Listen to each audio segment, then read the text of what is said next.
சந்திரன் ஒரு நாளில் சந்திரன் எந்த நட்சத்திரத்தில் டிராவல் பண்ணி கொண்டிருக்கிறாரோ அதுதான் ராசி என்று சொல்றோம்.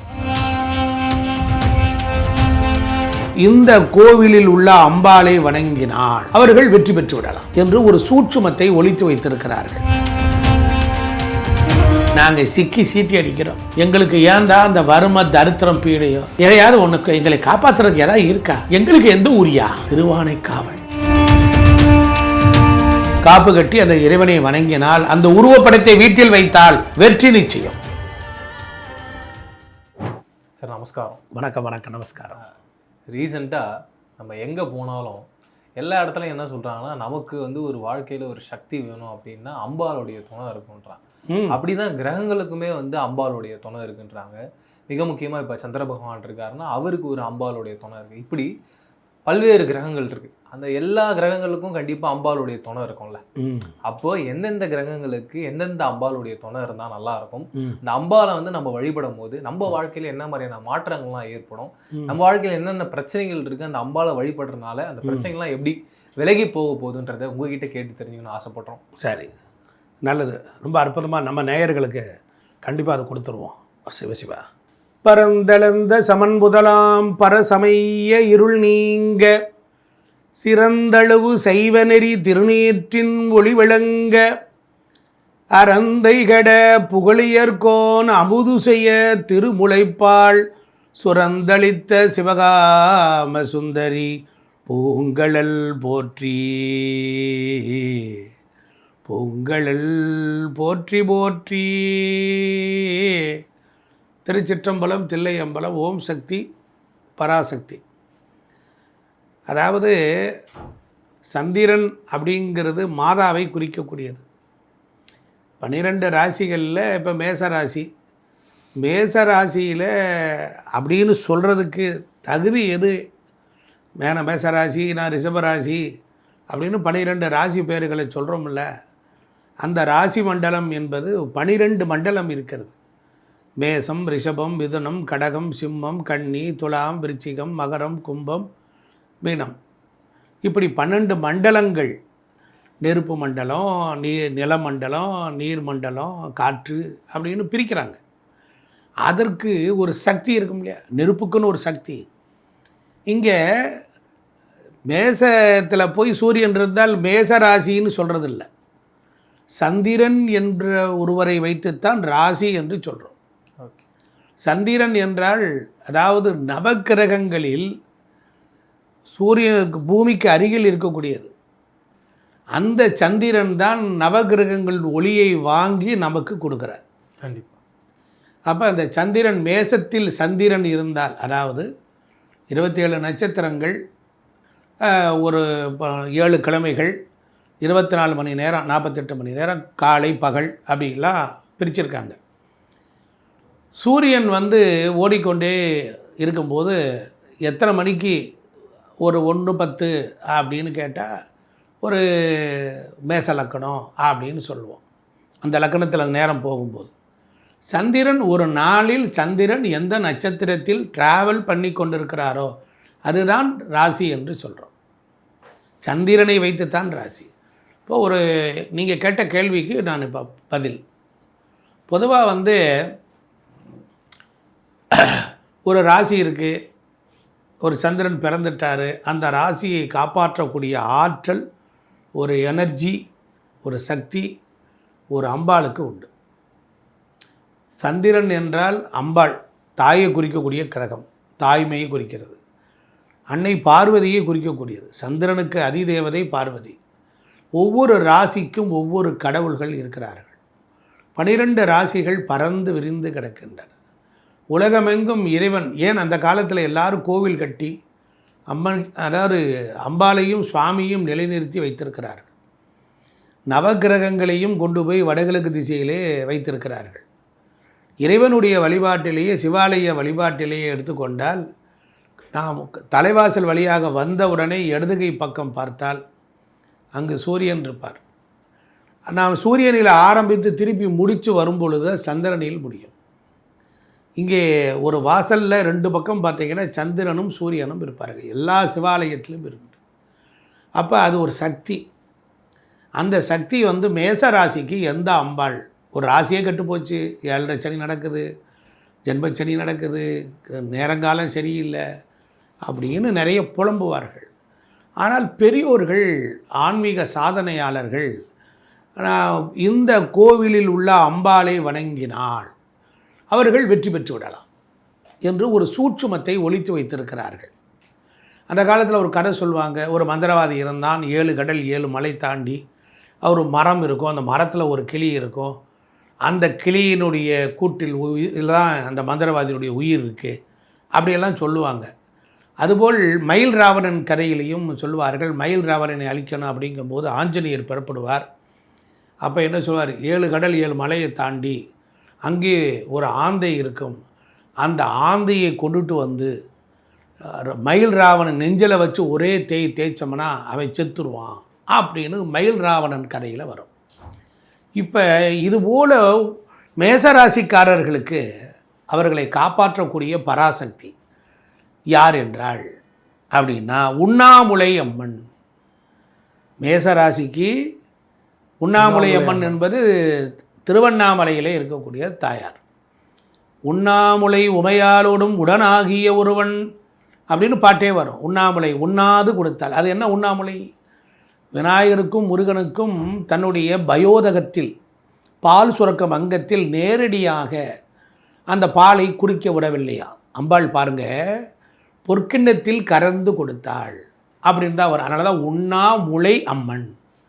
அது நேரடியாக யாரும் வாய் வைத்து, இப்போ நாம் தாய் இருக்கும்போது அம்மாவினுடைய அந்த திருமுலையை நாம் பாலை நம்ம குழந்தை சுவைத்திருப்போம், உண்மைதானே?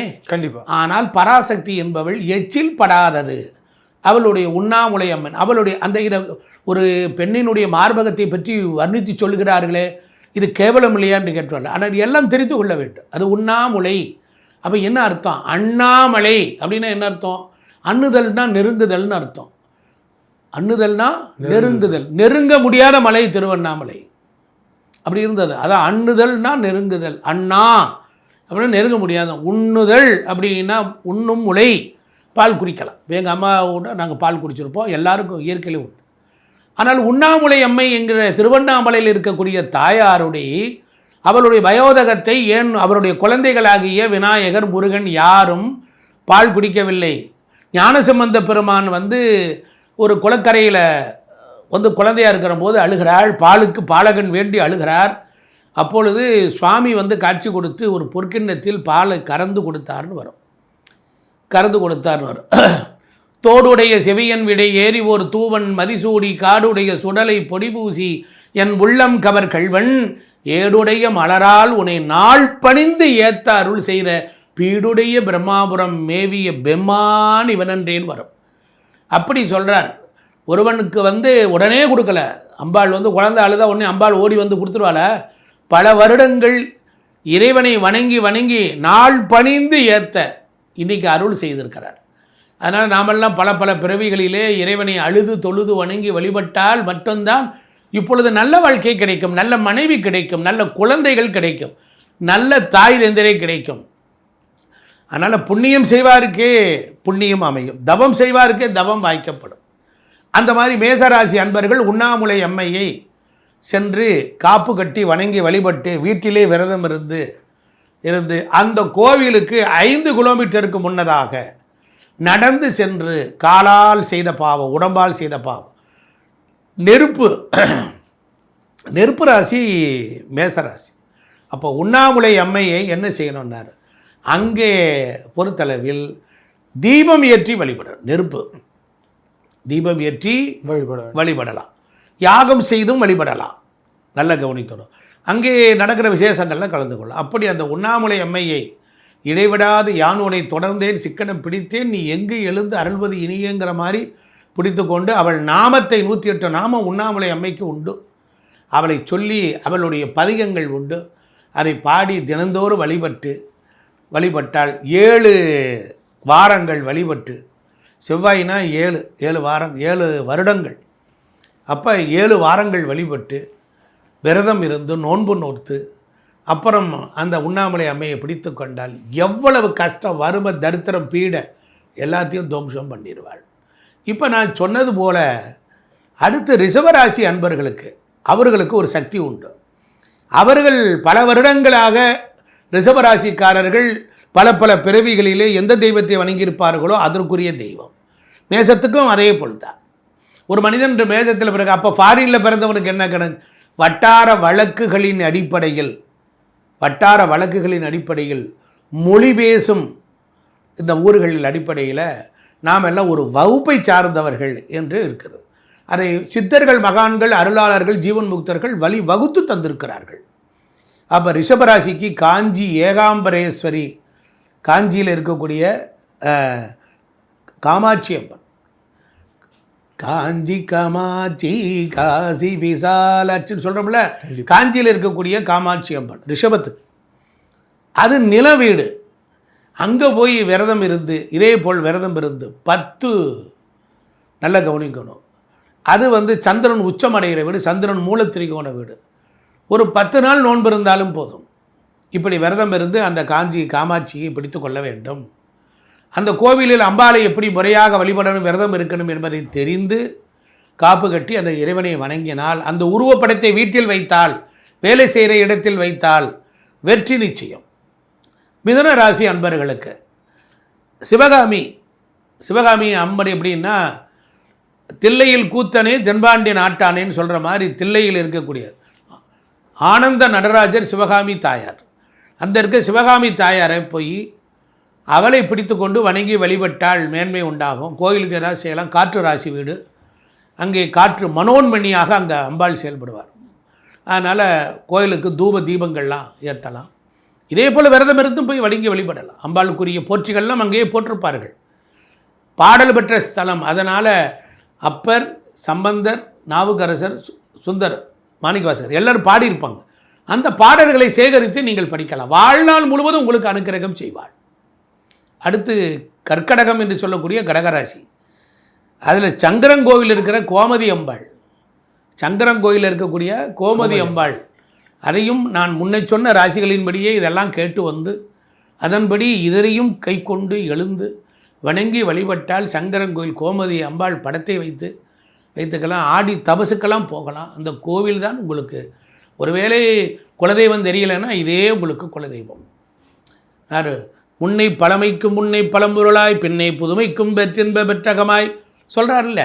அதனால் அம்பாலை அழைத்து கூவி வணங்கி வழிபட்டு உய்வறியாது இருக்கிறேம்மா, என்னை காப்பாற்றம்மான்னு சொல்லி வணங்கி வழிபடலாம்.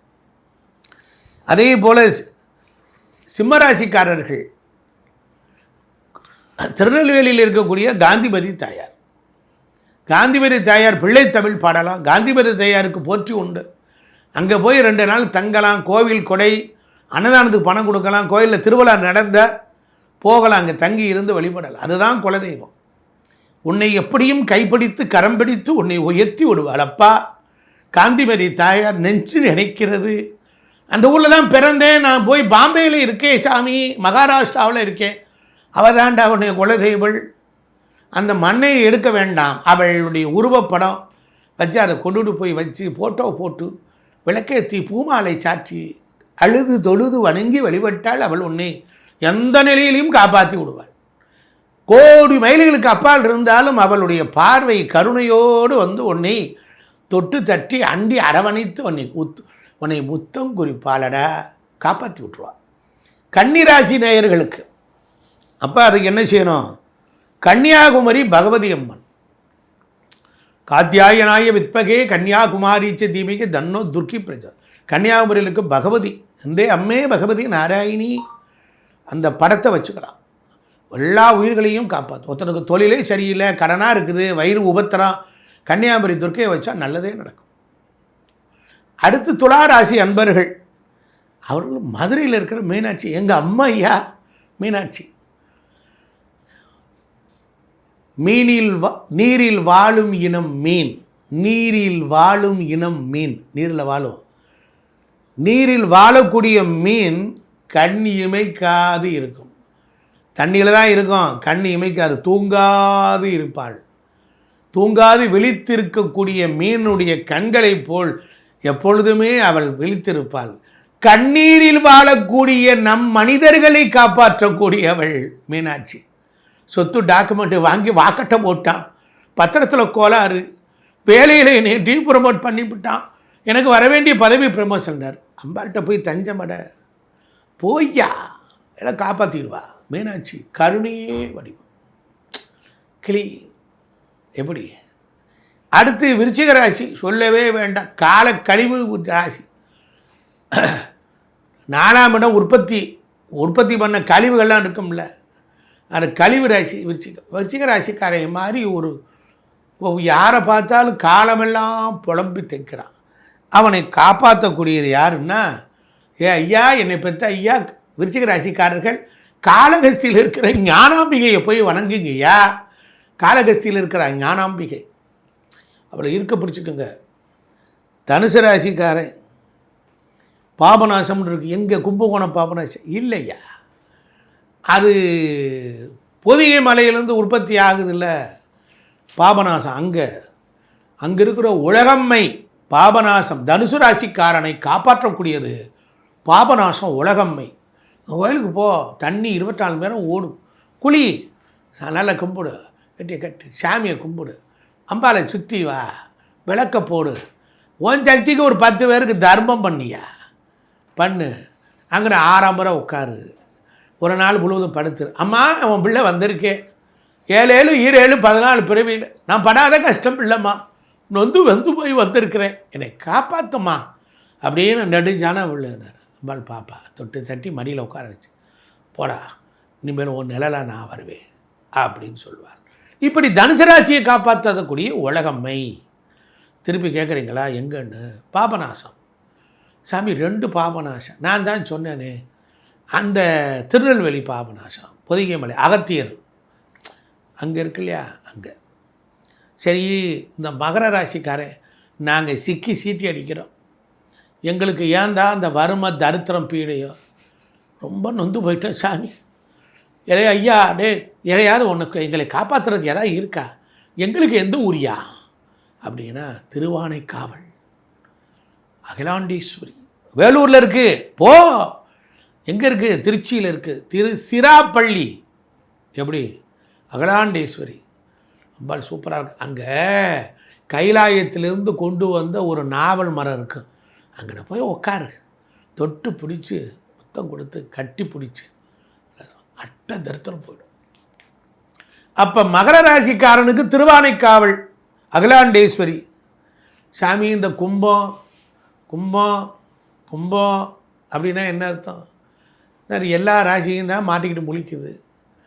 ஆனால் கும்பத்தை காப்பாற்றுபவள் அமிர்த கலசம். ஓம் நமோ பகவதே வாசுதேவாய தன்வந்திரே அமிர்த கலச கஸ்தாய சர்வாமய விநாசனாய திரைலோக்கியநாதாய ஸ்ரீ மகாவிஷ்ணுவே நமக. அமிர்த கலசம். அப்போ என்ன அமிர்த கடேஸ்வரர் யார் தெரிஞ்சிருக்கும்? திருக்கடையூர் அபிராமி அம்மை. களையாத கல்வியும் குறையாத வயதும் பாட்டு வருதில்ல, அபிராமி அம்மை பதிகம் 100 பாட்டு படி. அந்த கோயிலில் போய் படி, கோயிலில் ஒரு போட்டோ வாங்கு, அங்கேயே வை, சாமி உருவேற்றி குடியா அப்படின்னு வாங்கு, ஐயருக்கு ஒரு 500 1000 கொடு.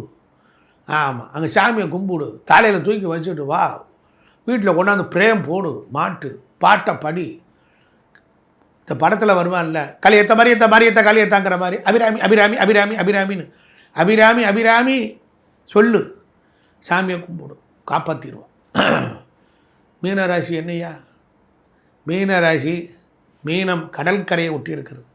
ராமேஸ்வரம் பர்வதவர்த்தினி அம்பாள், அவ்வளோ சுகமாக இருப்பாள், போய் பாருங்கள். இப்படி 12 ராசிக்கும் ஐயா சொல்லியிருக்கேன். நான் சொன்ன பேரை வச்சுக்கிட்டு கூகுள் குட்டப்பாட்டை போய் கேட்டிங்கன்னா கொட்டும், படிங்க, தெரிஞ்சுக்குங்க. இந்த அளவில் இந்த பேசக்கூடிய ஒரு வாய்ப்பை தந்த உங்களுக்கு இறைவனுடைய அருள் பூர்ணமாக கிடைக்கும். யாரெல்லாம் இந்த வீடியோவை பார்க்குறீங்களோ நீங்கள் எல்லோரும் நல்லா இருப்பீங்க, அமோகமாக இருப்பீங்க. என்னிலும் இருந்து இறைவன் வந்து உங்களை வாழ்த்துவான். ஒரு பிரகலாதனுக்கு பெருமாள் தூணிலிருந்து வந்தான் என்று சொன்னாள். ஏன் இந்த சூரியநாராயணமிருந்து இறைவன் வரமாட்டான்?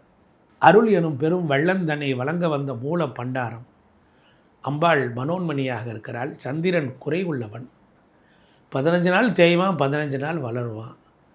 தவறு செய்தவன், குற்றம் புரிவது எனக்கு இயல்பே, குற்றம் புரிவது எனக்கு, குற்றம் புரிதல் எனக்கு இயல்பே, அதை குணமாக கொள்ளுதல் உனக்கு இயல்பே. சிற்றம் பலவா இனி அடியேன் செப்பும் முகமன் யாது உளது தெற்று அன்று அடியேன் செய்த அறிந்து அறியாத குற்றங்களை எல்லாம் பொறுத்தருளி காத்து ரசிக்க வேண்டும் அப்படின்னு இறைவனை கண்ணீர் மல்க வேண்டி வணங்கி வழிபட்டாள். அம்பாள் தன் பிள்ளைய என்ன செய்வா, மண்ணில் விளையாட விடுவாளா, தன் தோளில் தூக்கி வைத்துக் கொள்வாள். குற்றம் புரிந்த சந்திரனையே சிவபெருமான் கீழே விழுந்து கிடந்தவனை முடியிலே உட்கார வைத்தார். அதுபோல் சிஸ்டருக்கு உதவும் செங்கதிர் வேலோன் பாதம் இரண்டில் பன்மணி சதங்கை போல அம்பாள் எல்லாருக்கும் அம்பாள் அனுக்கிரக பூரணியாக விளங்குகிறார். அதனால் அம்பா சாம்பவி சங்கரி சந்திர மௌலி ரமலா விமலா உமா பார்வதி காத்தியாயினி கைமவதி திரீனேனி படவேடு ரேணுகா துர்கா பரமேஸ்வரியாக அம்பாள் உலகமெங்கும் நீக்கமர நிறைந்திருக்கிறார். உனக்கு சந்திர தேசம் வந்தால் இதை பிடிச்சிக்க. ஐயா, அடுத்தடுத்த வீடியோவில் சூரியன் 12 ராசியில் சூரியன் எங்கே இருந்தால் அதற்குரிய சாமி, இப்படி எல்லா விஷயங்களையும் நம்ம சேனலில் கொடுக்கலான்னு இருக்கேன். நீங்கள் கமெண்ட் பாக்ஸில் உங்களுடைய கருத்துக்களை சொல்லுங்கள். நன்றி, வணக்கம். எல்லோரும் இன்பற்றிருப்போம், வேறொன்றும் செய்யாய் பராபரமே என்று திருச்சிராப்பள்ளி தாயுமான சுவாமிகளை வேண்டி வணங்கி விடைபெறுகிறேன். வாழ்க வளமுடன், வாழ்கவே. நன்றி ஐயா.